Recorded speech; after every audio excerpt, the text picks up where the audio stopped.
Hi, പുതിയൊരു വീഡിയോയിലേക്ക് സ്വാഗതം. ഈ വീഡിയോ ഹൈറിച്ചിനെ കുറിച്ച് തന്നെയാണ്. നമുക്കറിയാം, ഇന്നാണ് ഹൈറിച്ചിന്റെ ടെമ്പററി ഫ്രീസിങ് പെർമനന്റ് ഫ്രീസ് ആക്കുന്ന ദിവസം ഇന്നാണ് എന്ന് നമുക്ക് പറയാൻ പറ്റും. കാരണം ഇന്നാണ് 17-ാം തീയതി ബഡ്സ് കോടതിയിൽ, സെഷൻ കോടതിയിൽ ഇന്ന് വിധി ഉണ്ടാവുമെന്ന് തന്നെയാണ് പ്രതീക്ഷിക്കുന്നത്. 2-3 തവണ മാറ്റിവെച്ച കേസാണ് ഈ കേസ്. വിധി പറയാൻ വേണ്ടി മാറ്റിവെച്ച കേസാണ്. ഈ വർഷം ജൂൺ 23-ാം തീയതിയാണ് ഈ കോടതിയിലേക്ക് ഇങ്ങനെ ഒരു കേസ് വരുന്നത്. പക്ഷെങ്കിൽ അന്ന് തൊട്ട് ഹൈറിച്ചിൻ്റെ വക്കീൽ ഈ കേസ് വാദിക്കാൻ തയ്യാറായിരുന്നില്ല. വാദിക്കാൻ ഒരു കടലാസും ഉണ്ടായിരുന്നില്ല എന്നാണ് പറയേണ്ടത്. അതുകൊണ്ട് തന്നെ ഇവർ തൊട്ടടുത്ത ദിവസം ഹൈക്കോടതിയിൽ ഇതിനെതിരെ കേസ് കൊടുക്കുകയും രണ്ടാമത്തെ ഫ്രീസിങ് നിയമപരമല്ല എന്ന് പറഞ്ഞ് കേസ് കൊടുക്കുകയും നമ്മുടെ ആമസോൺ പോലെ മെമ്പർഷിപ്പ് വാങ്ങി പ്രവർത്തിക്കുന്ന കമ്പനിയാണെന്നും കോടിക്കണക്കിന് ആൾക്കാർ ഇതിൽ അസോസിയേറ്റ് ചെയ്തിട്ടുണ്ടെന്നും ഒക്കെ പറഞ്ഞുകൊണ്ടുള്ള ഒരു കേസ് കൊടുക്കുകയാണ്. ആ കേസ് ഹൈക്കോടതിയിൽ ബഡ്സ് കോടതി കൗണ്ടർ അഫിഡവിറ്റ് ഫയൽ ചെയ്തപ്പോൾ അതിനെ മറികടക്കാൻ, അതിന് കൗണ്ടർ അഫിഡവിറ്റിന് മറുപടി പറയാനില്ലാതെ വന്നപ്പോൾ ഇവർ നേരെ സുപ്രീം കോടതിയിൽ പോയി. സുപ്രീം കോടതിയിൽ നിന്ന് ആ കേസ് തള്ളിക്കളഞ്ഞപ്പോൾ അതിൽ വന്ന ഒരു വാചകം എടുത്ത് വളച്ചൊടിച്ചുകൊണ്ട് ഹൈക്കോടതിയിൽ കോരം വാദിച്ചു. ഒരു കാര്യവുമില്ല. ഹൈക്കോടതി പറഞ്ഞു, നിങ്ങൾ ഇവിടെയുമല്ല സുപ്രീം കോടതിയിലുമല്ല, നിങ്ങൾ നിങ്ങളുടെ കമ്പനിയുടെ കാര്യങ്ങളൊക്കെ തെളിയിച്ച് അഗ്നിശുദ്ധി വരുത്തേണ്ടത് സെഷൻ കോടതിയിലാണ്. ഇതിനു വേണ്ടി എല്ലാ ജില്ലകളിലും ഇത്തരം സാമ്പത്തിക തട്ടിപ്പുകൾ നടത്തുന്നതിന് വേണ്ടി, അല്ലെങ്കിൽ സാമ്പത്തിക തട്ടിപ്പ് നടത്തുന്നവരെ കുറിച്ച് അവർക്ക് ശിക്ഷ വിധിക്കാൻ വേണ്ടി ജില്ലകൾ തോറും കോടതികൾ നിർമ്മിച്ചിട്ടുണ്ട്. നിങ്ങൾ അവിടെ പോകൂ. അങ്ങനെ അവർ അവിടെ എത്തി. പിന്നെ കോരം വാദിച്ചു.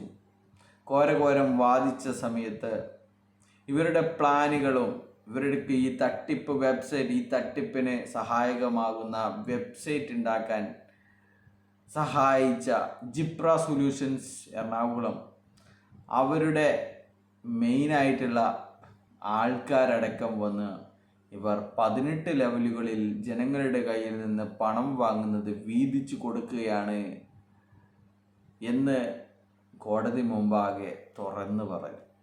അതുപോലെ തന്നെ ഇവർ ഒളിപ്പിച്ചു വെച്ച ബോണ്ടുകൾ, 5 ലക്ഷത്തിൻ്റെയും 10 ലക്ഷത്തിൻ്റെയും 3 ലക്ഷത്തിൻ്റെയും ബോണ്ടുകൾ, മോർട്ടേജ് ക്യാപിറ്റൽ ബോണ്ട്, ആസ്തി വിറ്റിട്ടും നമ്മൾ ഈ കടം വീട്ടും എന്നൊക്കെയാണ് അതിൻ്റെ അർത്ഥം. ആസ്തി വിറ്റിട്ടും, വാടക കെട്ടിടത്തിൽ പ്രവർത്തിക്കുന്ന കമ്പനിയുടെ ആസ്തി വിറ്റിട്ടും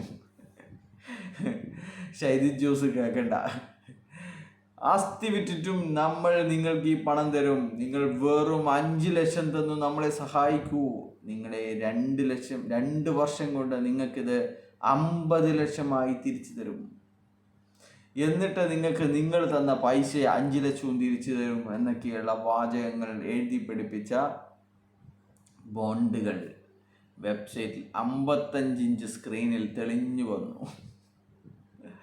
അതോടുകൂടി ഇവരുടെ കാറ്റുപോയി എന്ന് തന്നെ പറയാം. എന്നിരുന്നാലും നമ്മൾ ഒറ്റക്കെട്ടാണെന്നും അപ്പീലിൽ നമ്മൾ ഒറ്റക്കെട്ടായിട്ട് നമ്മൾ അപ്പീലിന് പോകും എന്ന് പറഞ്ഞുകൊണ്ടാണ് ഇപ്പോൾ ഇരിക്കുന്നത്. വിധിയൊക്കെ വന്നു കഴിഞ്ഞു. വിധി ഇവരുടെ സാധന സാമഗ്രികൾ, ഷെൽഫുകൾ, ഇവരെ ഓഫീസിൽ ഉപയോഗിച്ച ഫർണിച്ചറുകൾ, കമ്പ്യൂട്ടർ ടേബിളുകൾ, കാർഡ്ബോർഡ് പെട്ടികൾ, ബക്കറ്റ്, അതിൻ്റെ കക്കൂസിൽ ഉപയോഗിച്ച കപ്പ് എല്ലാം തന്നെ ലേലം ചെയ്യാനും അതിൻ്റെ പൈസ കളക്ടർ വെക്കാനും വേണ്ടിയിട്ടുള്ള വിധികൾ വന്നു. പക്ഷേങ്കിൽ ഇവർ പറയുന്നത് നമ്മൾ വിജയിക്കും എന്ന് തന്നെയാണ്. അപ്പോൾ നമുക്ക് കാത്തിരിക്കാം ഇവർക്ക് ഏത് തരത്തിലുള്ള വിധിയാണ് വരുന്നത് എന്നറിയാൻ. അപ്പോൾ ഇതൊക്കെ ഇങ്ങനെ എന്ത് തന്നെ വിധിയായാലും, പോസിറ്റീവായാലും നെഗറ്റീവായാലും എല്ലാം ഉൾക്കൊള്ളാൻ തയ്യാറാവുക എന്നാണ് നമ്മുടെ ഹൈറിച്ചിൽ പണം നിക്ഷേപിച്ച് ഈ കേസിൻ്റെ വിധിയായി കഴിഞ്ഞാൽ നാളെ കടക്കാർക്ക് പൈസ കൊടുക്കാം, നാളെ ജപ്തി ഒഴിവാക്കാം, നാളെ കടം മേടിച്ചവന് പൈസ തിരിച്ചു കൊടുക്കാം, നാളെ ബാങ്കിൽ തിരിച്ചടക്കാം എന്നൊക്കെ വിചാരിക്കുന്ന ഒരുപാട് ആൾക്കാരുണ്ട്, പാവങ്ങൾ. അപ്പോൾ അവരോട് പറയാനുള്ളത് ധൈര്യമായിട്ടിരിക്കുക. ഇതിനെയൊക്കെ നമുക്ക് നേരിടാൻ സാധിക്കും. നിങ്ങൾക്ക് നിയമപരമായിട്ട് നിങ്ങൾ നീങ്ങേണ്ടതുണ്ട്. നിങ്ങൾ തൃശ്ശൂർ ജില്ലാ കളക്ടറെയോ അല്ലെങ്കിൽ നിങ്ങളുടെ ജില്ലാ കളക്ടറെയോ കണ്ട് കാര്യങ്ങൾ ബോധിപ്പിക്കുക. നിങ്ങൾക്ക് ഇടക്കാല ആശ്വാസം നിങ്ങളുടെ ജപ്തികളിൽ നിന്നും നിങ്ങളുടെ മറ്റ് സർക്കാരിന് കൊടുക്കേണ്ട ബാധ്യതകളിൽ നിന്നും നിങ്ങൾക്ക് വിടുതൽ കിട്ടുന്നതാണ്. നിങ്ങൾക്ക് സർക്കാരിൻ്റെ മുന്നിലേക്ക് ഇങ്ങനെയാണ് സംഭവങ്ങൾ എന്ന് പറഞ്ഞു കഴിഞ്ഞാൽ. അപ്പോൾ എല്ലാവരും സമാധാനമായിട്ട് യാതൊരു വിധത്തിലുള്ള വേവലാതികളും വേണ്ട. വിധി നിങ്ങൾക്ക് പ്രതികൂലമാവാനാണ് കൂടുതൽ സാധ്യത എന്നാണ് മനസ്സിലാക്കുന്നത്. അതുകൊണ്ട് തന്നെ ആരും തന്നെ പൈസ പോയവർ, പൈസ ഒരുപാട് ലക്ഷങ്ങൾ നിക്ഷേപിച്ചവർ സമാധാനമായിട്ടിരിക്കുക. എത്രയും പെട്ടെന്ന് നിങ്ങളെല്ലാവരും കൂടി സർക്കാരിനെ ബോധിപ്പിച്ചു കഴിഞ്ഞാൽ എത്രയും പെട്ടെന്ന്, എത്രയും സ്പീഡിൽ ഇത് മനുഷ്യ സഹജമായിട്ട് എത്രയും സ്പീഡിൽ ഇത് സാധ്യമാകുമോ അത്രയും സ്പീഡിൽ ഈ കാര്യങ്ങളൊക്കെ നടക്കും. നമുക്ക് അറിയാം, ലേലം ചെയ്യേണ്ട ആവശ്യം പോലുമില്ല. സ്വത്തുക്കൾ കണ്ടുകെട്ടി ലേലം ചെയ്യേണ്ട ആവശ്യം പോലുമില്ല. 212 കോടി രൂപ ബാങ്കിൽ തന്നെ കിടക്കുകയാണ്. അപ്പോൾ അത് വിതരണം ചെയ്യാൻ സാധിക്കും. ആ ഒരു പണം നിങ്ങൾ ഈ കമ്പനിയിൽ നിക്ഷേപിച്ചതിൻ്റെ രേഖകളുണ്ടെങ്കിൽ അത് വെച്ചിട്ട് നിങ്ങൾക്ക് ഇടക്കാല ആശ്വാസം കോടതിക്ക് അനുവദിക്കാൻ സാധിക്കും. നിയമപരമായി തന്നെ അതിനുള്ള എല്ലാ കാര്യങ്ങളും ബഡ്സ് കോടതിക്ക് ഉണ്ട്.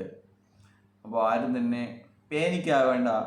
ഞാനിത് കളിയാക്കി പറയുന്നതല്ല, നിങ്ങളുടെയൊക്കെ വിഷമം അറിയുന്നത് കൊണ്ടാണ്, നിങ്ങളുടെയൊക്കെ അവസ്ഥ മനസ്സിലാക്കിയത് കൊണ്ടാണ് ഇങ്ങനെ പറയുന്നത്.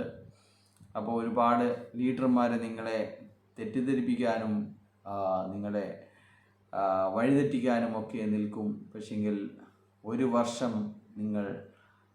അവർ നിങ്ങളെ വഞ്ചിച്ചു എന്ന് തന്നെ പറയാം.